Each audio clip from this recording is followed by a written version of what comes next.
నమస్కారం news bulletin కు స్వాగతం నా పేరు సుమలత వార్తల్లో ముందుగా హెడ్లైన్స్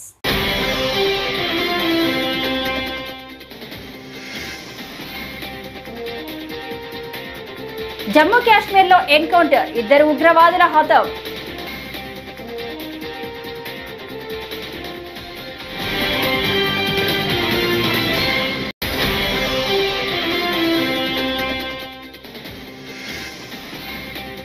నెయ్యి కల్తీపై థర్డ్ పార్టీ విచారణ చేయించండి ఎమ్మెల్సీ బొత్స సత్యనారాయణ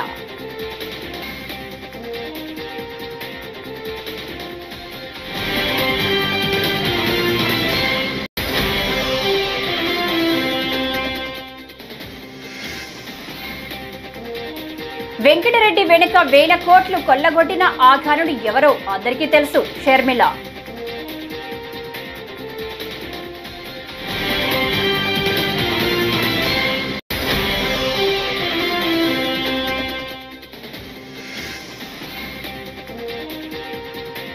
డిక్లరేషన్ ఇవ్వడానికి జగన్ కు వచ్చిన ఇబ్బంది ఏంటో తెలియడం లేదు మంత్రి అనిత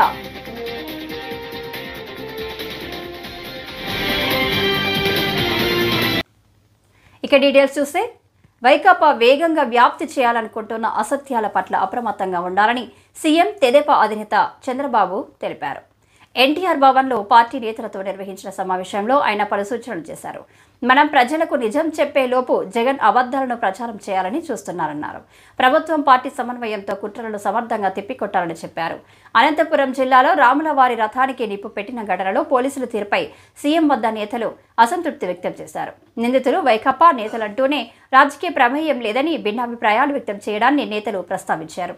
విచారణ పూర్తి చేయకుండా రాజకీయ ప్రమేయం లేదనడం సరికాదని అభిప్రాయం వ్యక్తం చేశారు. కొందరు పోలీసులు అత్యుత్సాహంతో ప్రకటనలు ఇవ్వకుండా చూడాలని నేతలు కోరారు. వెంకటేశ్వర స్వామి ఈ రాష్ట్రంలో ఉండడం మనందరి అదృష్టం. కలియుగ దేవుడు వెంకటేశ్వర స్వామి ఈ రాష్ట్రంలో ఉండడం మనందరికి కూడా ఒక అదృష్టంగా మనం భావించాల్సిన అవసరం ఉంది. ప్రపంచంలో భారతీయులు ఎక్కడున్నా, హిందువులు ఎక్కడున్నా జీవితంలో ఒక్కసారైనా వచ్చి వెంకటేశ్వర స్వామి దర్శనం చేసుకుని వాళ్ళ యొక్క మొక్కులు తీర్చుకోవాలని కోరుకుంటారు. అలాంటి పుణ్యక్షేత్రం, దివ్యక్షేత్రం మన రాష్ట్రంలో ఉండడం మన అందరి అదృష్టం. ఇటీవల అది కూడా కాంట్రవర్సీ అయింది లడ్డు విషయంలో. అది కూడా మనం ఒకసారి చూస్తే ప్రతి ఒక్క టెంపుల్కి కొన్ని సాంప్రదాయాలు ఉంటాయి. ప్రతి ఒక్క మతానికి కూడా కొన్ని సాంప్రదాయాలు ఉంటాయి.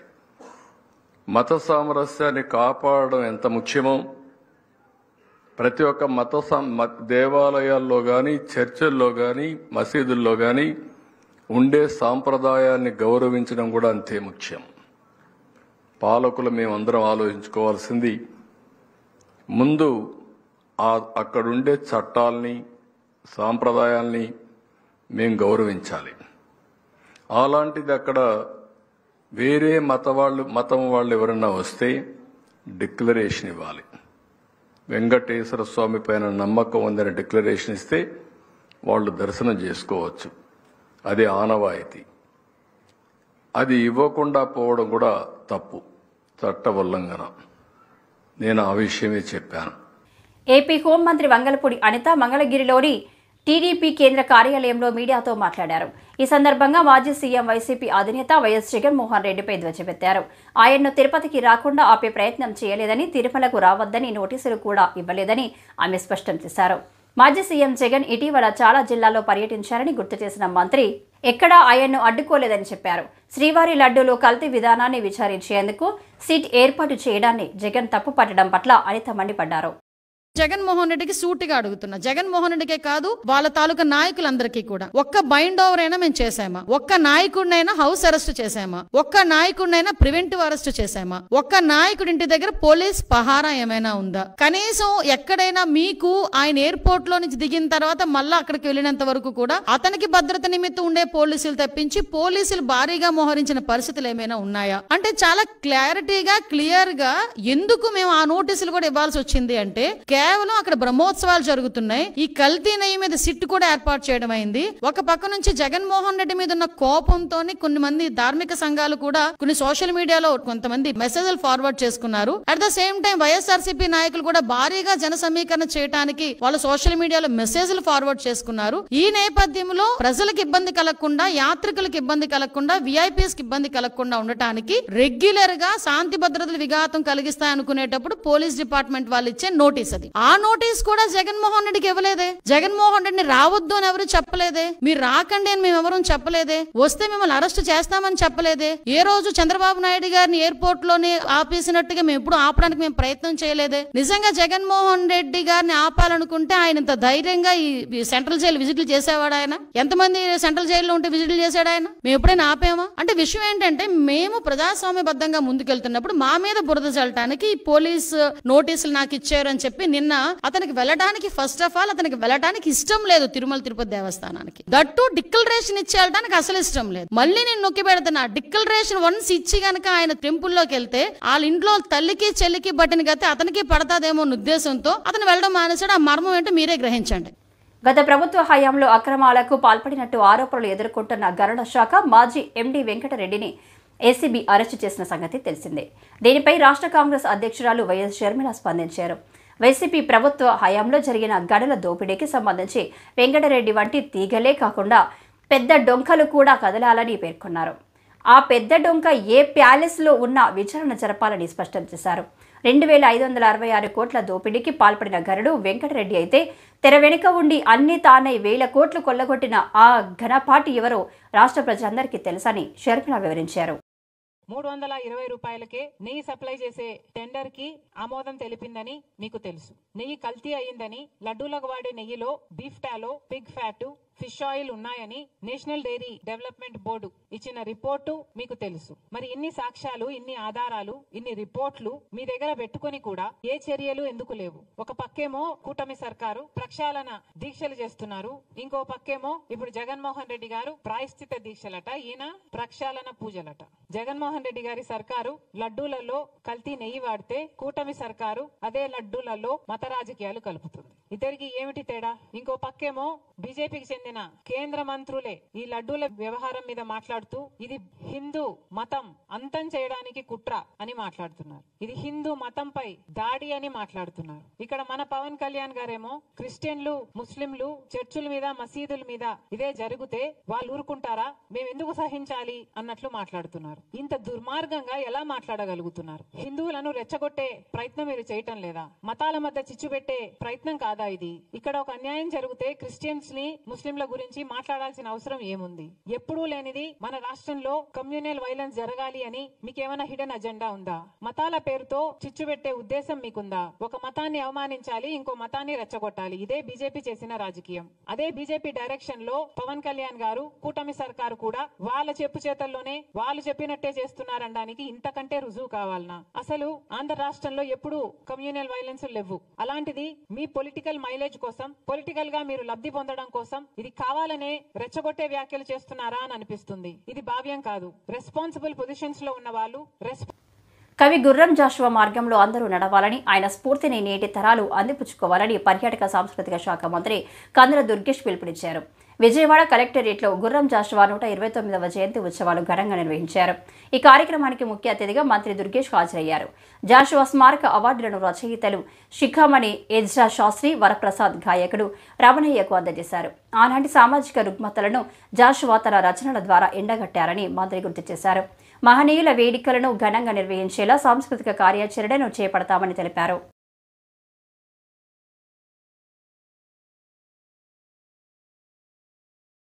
సంచాలకులు శ్రీనివాస్ గారు, పూర్వపు సంచాలకులు శ్రీ మల్లికార్జున్ గారు, అదేవిధంగా ఈనాటి గుర్రం జాషువా కవికోకల పురస్కార గ్రహీతలు శ్రీ శిఖామణి గారు, కళారత్న, గతంలోనే వారి కళారత్న బిరుదు కూడా వచ్చింది.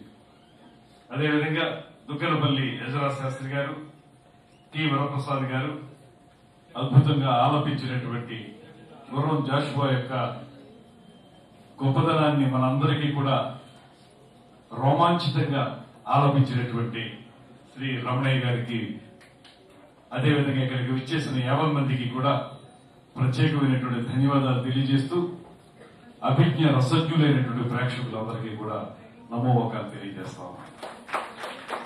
ఇవాళ ఒక మంచి కార్యక్రమం. సాధారణంగా జయంతిని వర్ధంతిని జరుపుకోవడం అనేది ఒక రివాజుగా వచ్చినప్పటికీ కూడా గుర్రం జాషువా గారి లాంటి అద్భుతమైనటువంటి సామాజిక కవిని ఈ జయంతి రోజున తలుచుకోవడం ద్వారా ఆయన చూపించిన మార్గంలో లేకపోతే ఆయన అందించినటువంటి స్ఫూర్తికి మనం పునరంకితం కావాలనేటువంటి ఆలోచనతో మాత్రమే ఈ కార్యక్రమాన్ని నిర్వహించుకుంటున్నాం అనేటువంటి మాటని నేను మనవి చేస్తున్నాను. పూలదండ వేయటం, నమస్కారాలు పెట్టడం వరకు పరిమితం కాకుండా ఏదైతే ఆనాడు ఉన్నటువంటి సామాజిక పరిస్థితులకి వ్యతిరేకంగా ఒక పరంపరలో కొట్టుకుపోతున్నటువంటి సమాజాన్ని కొంతమంది ఉద్యమకారులు ఉద్యమాల ద్వారా ఎలుగెత్తి చాటితే నెయ్యి కల్తీపై చంద్రబాబు మాటలు చూస్తుంటే జాలిస్తుందని మాజీ మంత్రి వైఎస్ఆర్సీపీ సీనియర్ నేత బొత్స సత్యనారాయణ అన్నారు. విశాఖపట్నంలో శనివారం బొత్స మీడియాతో మాట్లాడారు. నెయ్యి ఎక్కడ కల్తీ జరిగిందో తెలియదని బాబు చెప్తున్నాడు. నెయ్యి కల్తీని చంద్రబాబు నిరూపించాలి. సుప్రీంకోర్టు జడ్జి లేదంటే సీబీఐతో విచారణ చేయించాలి. కల్తీ చేసిన వారిని శిక్షించాలి. చంద్రబాబుకు చిత్తశుద్ధి ఉంటే థర్డ్ పార్టీతో విచారణ జరిపించాలి. సీబీఐ విచారణ కోసం కేంద్రానికి ఎందుకు లేఖ రాయడం లేదు అని బొత్స ప్రశ్నించారు. ఆయన భక్తుల మనోభావాలకి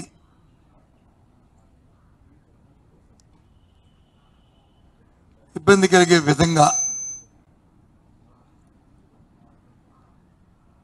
ఆలోచనలు రేకించే విధంగా సాక్షాత్తు ముఖ్యమంత్రిగా ఉన్న చంద్రబాబు నాయుడు గారి తాలూకా ఆయన ప్రవృత్తికి సాక్షాత్తు ఆ దేవదేవుణ్ణి వెంకటేశ్వర స్వామిని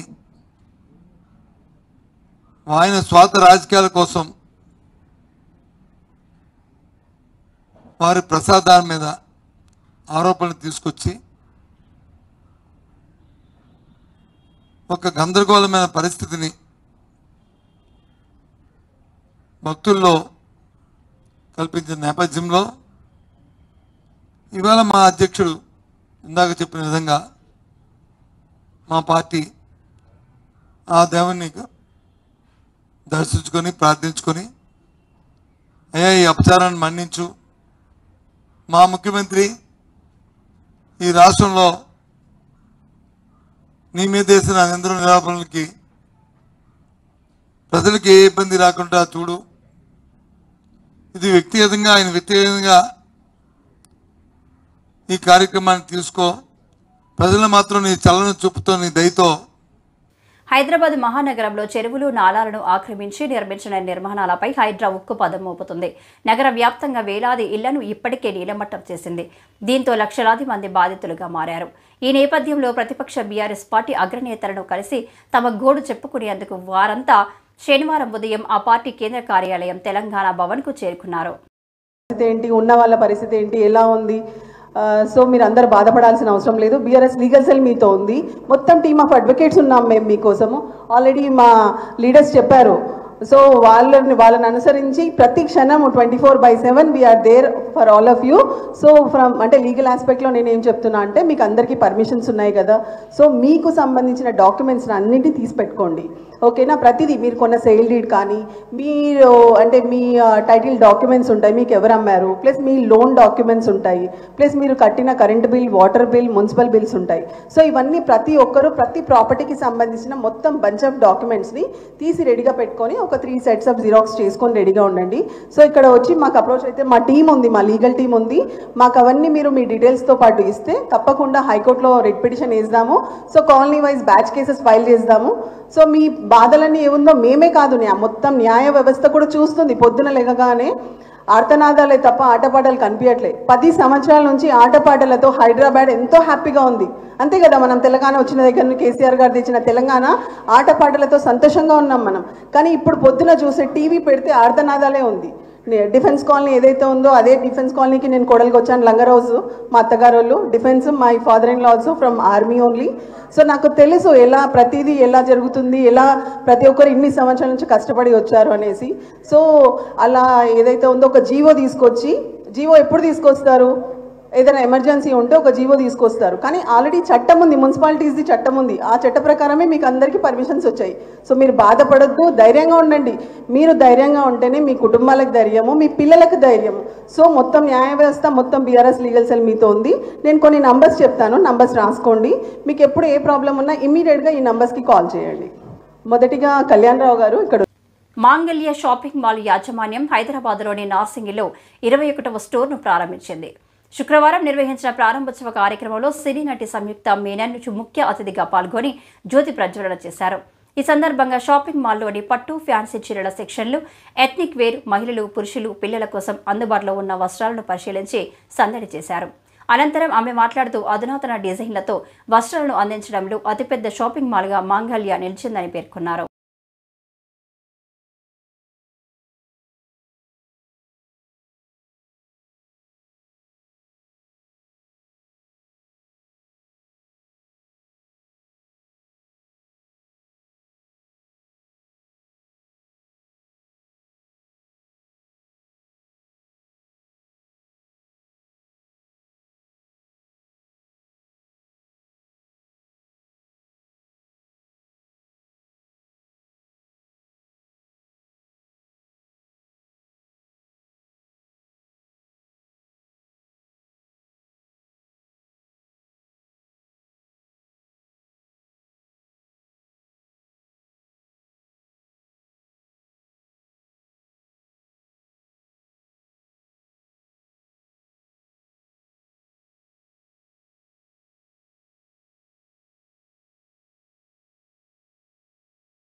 చీరాల పట్టణం విజిలిపేటలో 75 సంవత్సరాల వృద్ధ మహిళ మిస్సింగ్ కేసులో ఇద్దరిని శనివారం అరెస్టు చేయడం జరిగింది.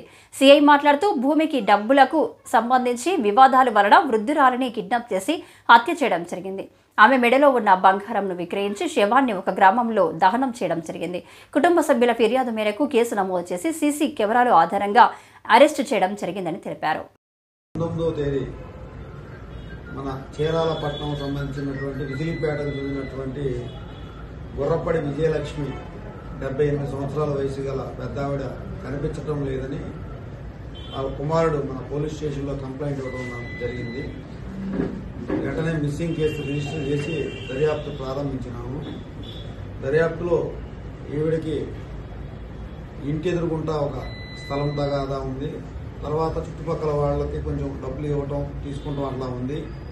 తర్వాత ఈ అమ్మాయికి సంబంధించిన స్థలం మార్బుల్ షాప్కి రెంట్కి ఇవ్వగా వాళ్ళకి ఒక 6 నెలల నుంచి రెంట్ ఇవ్వకుండా పెండింగ్గా ఉంది. ఇట్లా రకరకాల కారణాల గురించి ఈ అమ్మాయి మిస్ అవ్వడానికి ఎవరు కారణమై ఉంటారు అనే దాని మీద వివిధ కోణాల్లో దర్యాప్తు చేయడం జరిగింది. దర్యాప్తులో భాగంగా ఈ మార్బుల్ షాప్లో పనిచేసే వానర్ తమ్ముడైనటువంటి రవికుమార్ తమ్ముడైనటువంటి కుమార్ తేజ ఇతను బాగా వ్యసనాలకు అలవాటు పడి తీవ్రమైన ఆర్థిక ఇబ్బందులకు లోనయ్యి ఏదైనా ముసలాం ఒంటరిగా ఉంటుంది, కొడుకు హైదరాబాద్లో ఉంటున్నాడు, కూతురు అమెరికాలో ఉంటుంది, ఏదైనా చేసి ఆ మెడలో బంగారం అమ్ముకుంటే డబ్బులు వస్తాయి, కొంతకాలం కాలం నెట్టొచ్చని దుర్బుద్ధితో ఇతను తన తెలిసిన వాళ్ళ దగ్గర ఒక పాయిజన్ లాంటి పదార్థాన్ని సేకరించి దాచిపెట్టుకుంటాడు. ప్లాన్లో భాగంగా ఈ విషయాన్ని తన దగ్గర ఉన్నటువంటి గుమస్తా రాము కూడా తెలియజేయడం జరిగింది. ఇద్దరు అనుకుని 15వ తేదీ వీళ్ళ ప్లాన్లో భాగంగా రాముని పంపించి విజయలక్ష్మి గారిని పిలుచుకురండి, ఈ స్థలం కొనడానికి వ్యక్తులు వచ్చారు, ఆ వ్యక్తులకు బేరం మాట్లాడటం కోసం రమ్మనే ఉద్దేశంతో విజయలక్ష్మి గారింటికి రాముని పంపించడం జరిగింది. రాము వెళ్ళి ఆమెకు చెప్పు రావడం, సుమారు తక్కువ 2 గంటల ఆ టైంలో మధ్యాహ్నం విజయలక్ష్మి గారు నడుచుకుంటూ ఈ మార్బుల్ షాప్ రావడం జరిగింది. వచ్చిన తర్వాత ఈ వార్త ఇంతటితో సమాప్తం. నమస్కారం.